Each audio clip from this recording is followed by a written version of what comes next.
So ngayon, pag-usapan natin ng isang bagay na pwede nating kapulutan ng aral. Natin dyan, ano nga ba yung minamasilya natin sa mga dugtungan? Yun po yung isang sasagutin natin, no? So, meron tayo dito, Bostik.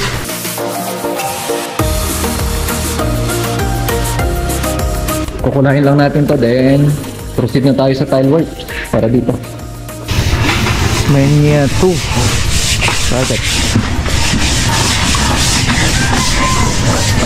Ayan. So, kukulangin na lang talaga nito. Pintura na lang. Rojas number 5.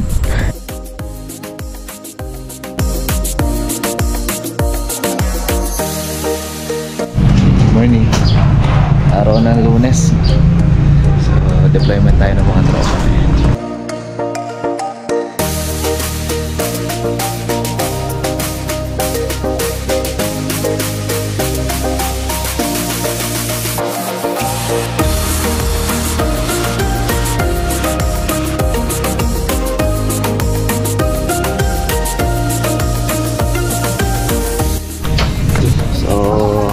So tayo nag-deploy. May tayo sa site ngayon. Unahin muna natin sa Tasmania 2. So gamitin natin si pula. Dito na tayo. Tasmania 2. Perfect. So ngayon, pag-usapan natin ng isang bagay na pwede nating kapulutan ng aral pagdating sa re-repaint o kaya naman kahit na ito ay basag pagdating sa ceiling. Pero dito, ginagawa namin dyan ay repaint, no? So paano nga ba natin nire-repaint kung ito ay kailangan na kumbaga maganda rin siyang tingnan? Ito plywood, minsan hindi ko recommended kapag ito ay talagang malalayo yung framing. Pero dapat ang framing nito malalapit kapag plywood. Alam niyo kung bakit? Prone siya sa mga yung kumbaga waving, no?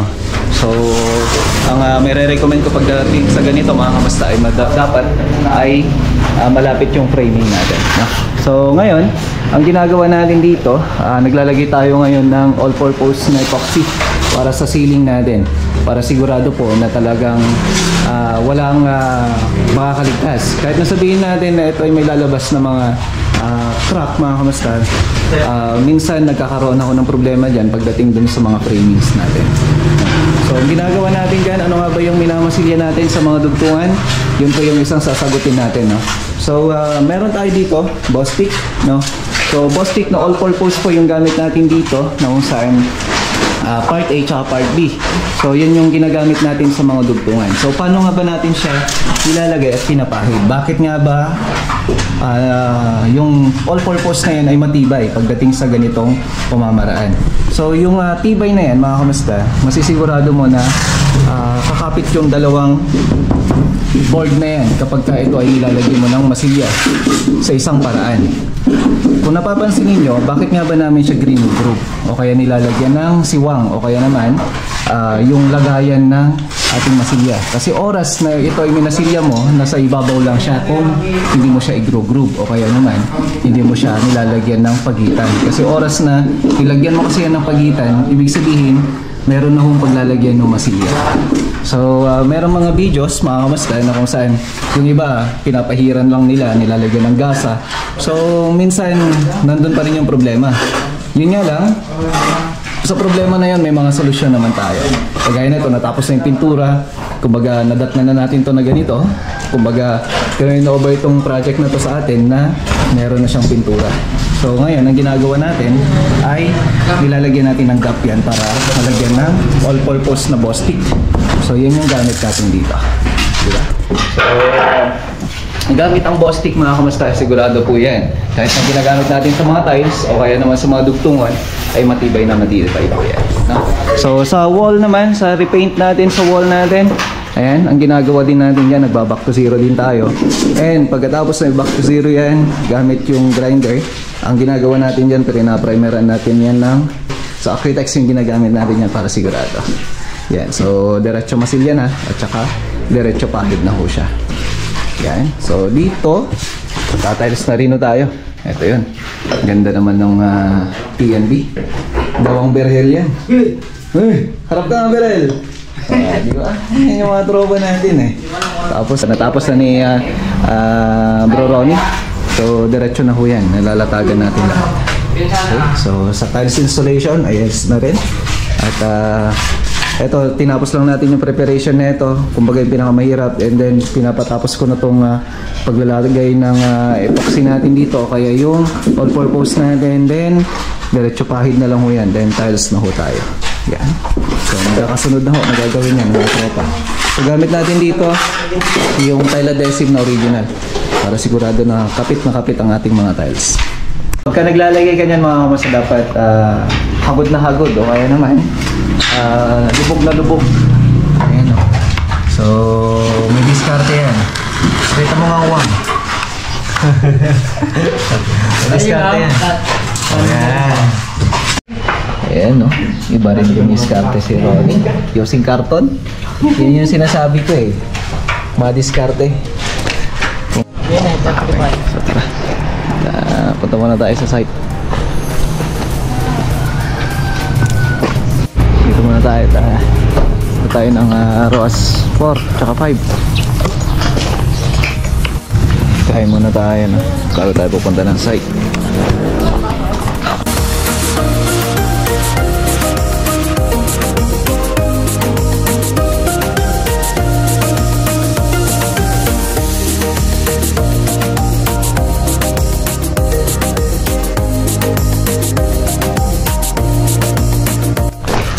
Tapos na tayo ng halian ngayon yun. So ito na yung mga napaayos natin si Papa. So naayos na lahat para magamit kasi itong mga ito matatagal na itong mga ito, pero pwede pang gamitin. Yun nga lang na-stock talaga. Tara, pupunta tayo sa ROAS 5. Gamit natin si Sairo.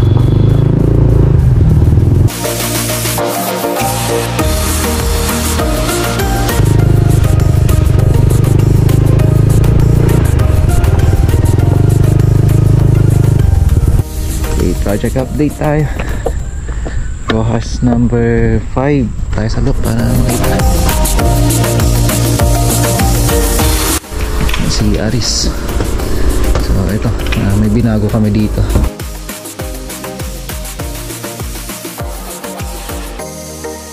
So, bukas sa bukas, pagka natuya na to ng todo, kabit na natin yung mga doors na ito. Tingnan nyo naman to, yung ating wine shelves. Hindi pa nadikit to eh. So, didikit pa lang to. And dito naman, ito. Makapag-primer na tayo. Kukunahin lang natin to, then proceed na tayo sa tile work. Para dito.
Update tayo dito sa ROAS 4 project. Ano pa na?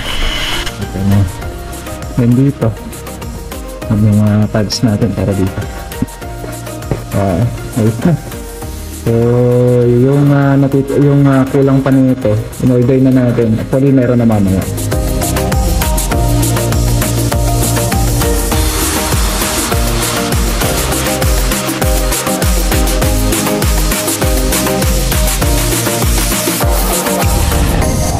Kulangin na lang talaga nito pintura na lang. Pintura na lang sa wall niya. Pero sabi naman ni madam, matapos lang tong tiles niya, ay susunod na kaagad yung kitchen naman. Okay? Tabangan niyo na lang. Okay.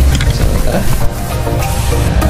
Pupunta tayo sa office para sa finalization ng mga sasubmit natin mga.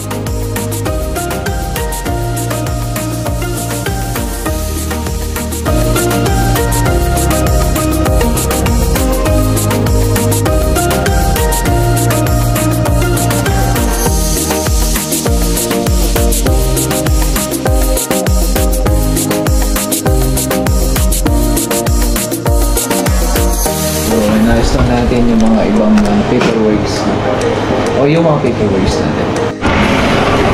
Okay, so tara.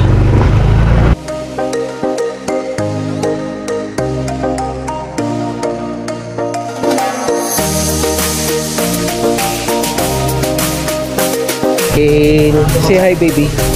Hi. So ito na, naayos na yung mga ibang barena. Testing nyo naman ha. I-testing tayo pala, hindi limang inaayos sa mama, hindi ka ba talaga? Umulit ka naman? Umulit ka naman? Oh, sige, mag-vlog ka. Hammer na, mabigis ulo, isubay. Natapos na uli yung maghapon, no? Ayan, no? Shoutout kay ate. Ano pangalan mo, te? Agnes Ramos. Ayan, no? So, Salita Salon.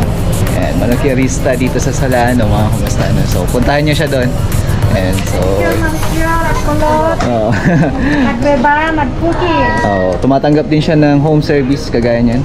Salita Salon. Okay.